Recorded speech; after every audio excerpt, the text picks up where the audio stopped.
Hello बच्चों, कैसे हो? आई होप स्वस्थ होंगे, अच्छे होंगे और नियमित पढ़ाई कर रहे होंगे। अपने माता पिता को परेशान नहीं कर रहे होंगे। इसी उम्मीद के साथ आज हम संस्कृत की ऑनलाइन क्लास के अंतर्गत पाठ तीसरा अभ्यासेन निपुणता कहते हैं। अभ्यास से निपुणता मतलब कुशलता, होनहार, होशियारी, ये सब आती है। अगर किसी कार्य का हम अभ्यास नहीं करेंगे वो चीज़ हमें कभी नहीं आएगी। आपने मैथमेटिक्स पढ़ते हो, जब हम सवाल का अभ्यास करते हैं वो सवाल हमें आ जाता है। क्रिकेट खेलते हैं तो अभ्यास करते हैं तो क्रिकेट खेलना आ जाता है। तो कोई भी चीज़ हम करें उसका अभ्यास करना बहुत ही अनिवार्य है। ये पाठ भी हमें इसी तरह की शिक्षा देता है।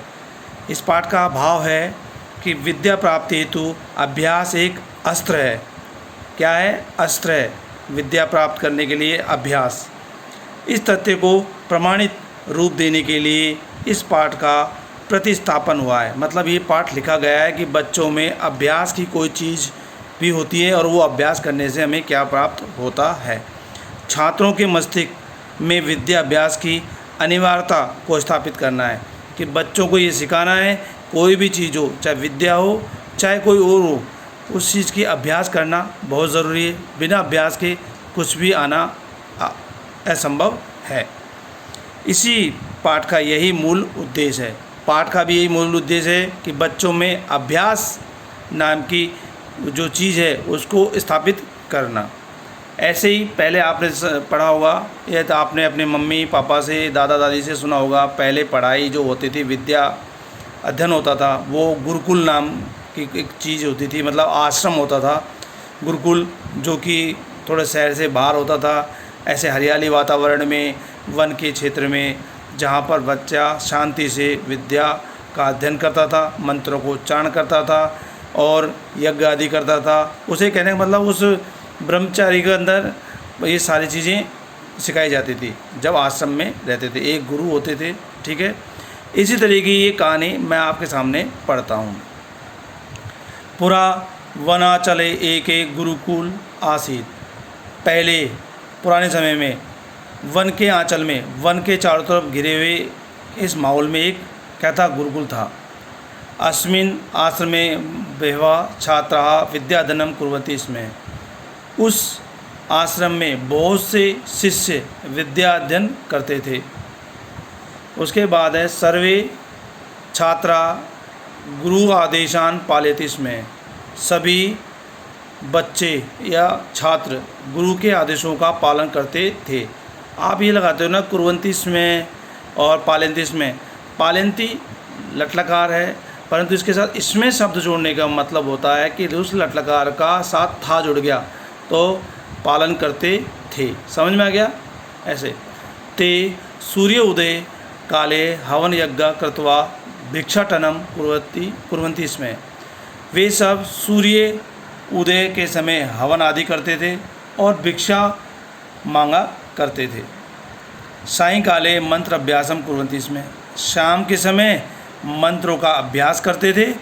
आश्रम से सर्वे छात्रा नियम अनुकूलम व्यवहारन्ति। इसमें आश्रम के सभी छात्र नियम के अनुकूल ही व्यवहार करते थे।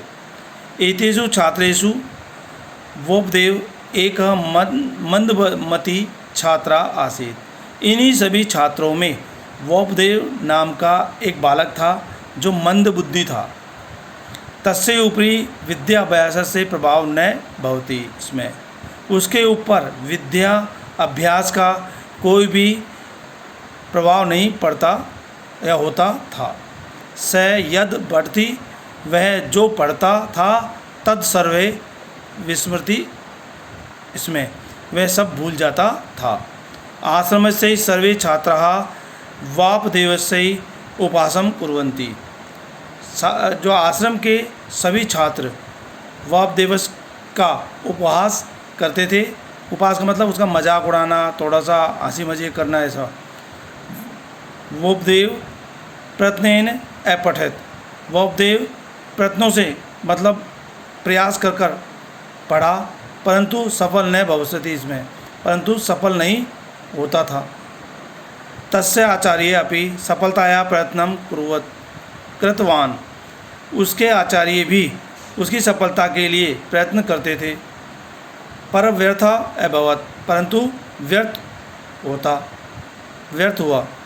चिंताकुलम आचार्य वापदेव अकथयत, विचार कूल होकर, परेशान होकर आचार्य ने वापदेव को कहा, क्या कहा? त्वम पठितम पाठम न स्मृसि, तुम पढ़े पाठ न स्मृति, याद नहीं होता, तुम्हें पढ़ते हुए पाठ याद नहीं होता। तव भाग्ये विद्या नास्ति, तुम्हारे भाग्य में विद्या नहीं है। गृहं गत्वा किंचित अन्य कार्यम कुरु, घर जाकर कुछ और अन्य कार्य करो, कुछ और दूसरा कार्य करो, ऐसा गुरुदेव ने कहा। क्योंकि गुरुदेव ने भी बहुत प्रयास किया उसके साथ, पर वो सफल नहीं हो सका। तो उन्होंने कहा कि अब आपको दूसरा कार्य करना चाहिए, विद्या में तुम्हारी रुचि नहीं है, ऐसा। फिर आगे देखो, मन तपेन तप्ते से आत्म सम्मानेन वंचित मनोभूत इतस्तः भ्रमत। मन के ताप से तृप्ति, वह मन को संतुष्ट करने के लिए वह आत्मसम्मान से वंचित अनुभव करता हुआ इधर उधर घूम रहा था। पिपासितः स मार्गम एकम कूपम अपश्यत, प्यास से व्याकुल होकर वह मार्ग में एक कुआं देखा। फिर क्या होता है? तत्र न एका महिला जलेन घटान पूरिति, इसमें वहाँ पर एक महिला घड़े को जल से भर रही थी। सहसा वापदेवस्य दृष्टि कूपस्तत गतस्त उपरि अगच्छत, वापदेव की अचानक दृष्टि कुएं के गर्तोपरतम, मतलब जहाँ से रस्सी जा रही थी और आ रही थी, उस पर पड़ती है। स अचिंत्यत, और वह विचार करता है, यदि घटेन शिलायाम घृतम अभवत तही पुनरअभ्यासेन मम बुद्धि अपि तीव्रतम भविष्यति। कहने का मतलब है, वह चिंतित हुआ। चिंतित होने के बाद वो सोचा उसने, यदि घड़े से शिला, यानी जो पत्थर था उसके, गर्त मतलब खड्डा, अभवत हुआ है, मतलब बार बार रस्सी घड़े के बांध कर नीचे ले जाना और लाना। तो ऐसे करने से जो कुएं की जहाँ जो पत्थर होते हैं उन पर निशान पड़ने से उसमें खड्डा पड़ जाता है। तो ये देखकर उसको आश्चर्य हुआ और उसने कहा कि पुनरअभ्यासम मम बुद्धि अभी तीव्रता, क्योंकि क्या है, रस्सी एक बार निकाल ली फिर डाली, फिर निकाली फिर डाली, फिर निकाली फिर डाली, ऐसे करने से उस शिला पर निशान पड़ गया। तो उसने कहा कि मैं भी पुनर्अभ्यास से मेरी बुद्धि को बहुत तीव्र होगी, मैं भी अभ्यास करने से मेरी बुद्धि को क्या होगी, तीव्रता होगी। ऐसा चिंतित से आश्रम प्रत्यगच्छत, ही चिंता कर कर वह आश्रम की ओर गया। वापदेव निश्चित कृत्वा परिश्रमेण अपठित, वापदेव ने निश्चित कर कर परिश्रम से पढ़ा। कालांतर से संस्कृत महान पंडितम अभवत, कालांतर में समय बीतने पर वह संस्कृत का एक महान पंडित हुआ। स एव महापंडितम लघु सिद्धांत कौमुदी नामक संस्कृत व्याकरण से पुस्तकम रचितवान, ऐसा ही महापंडित हुआ जिसने लघु सिद्धांत कौमुदी नामक संस्कृत की व्याकरण पुस्तक को रचा। ऐसे विद्वानम संस्कृत साहित्य कासे वरदराज नामनम प्रसिद्धम अभवत, ऐसे विद्वान जो संस्कृत साहित्य में आकाश के अंदर विद्यमान रहे, ऐसे उस वरदराज नाम का जो बालक था वो इस संसार में प्रसिद्ध हुआ। कथित है, और कहा गया है, क्या कहा गया है, अज्ञोपि तर्जतम मिति शनै शैलय अपि चूर्णितम। देखिए, अज्ञानता को अगर दूर करना है तो क्या करना होगा, हमें शनै मतलब धीरे धीरे, शिलय अपि शिल पर, चूर्णित मतलब लाना ले जाना होगा।